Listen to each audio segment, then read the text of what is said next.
भर जागल रहे उ पागल एको बेर नहीं छोड़ाई हाल में हे कहियो ने नहीं हर में यार छै जुदा में पागल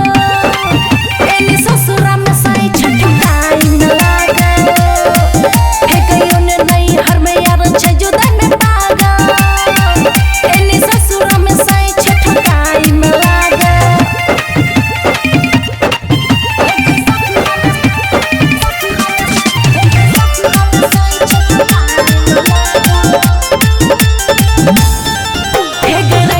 अनिल और खुशी के जोड़ी लिखल रहे नसीब में सुनील अमन और सूरज के केना तबीयत कते छे दिक्कत में रहे जवानी के लिए हम नादानी अब पता हमरा सब छै लागल रात भर टप टप छुए पसेना नहीं सैया डोलाबै देना ओने नहीं हर में यार छै जुदा में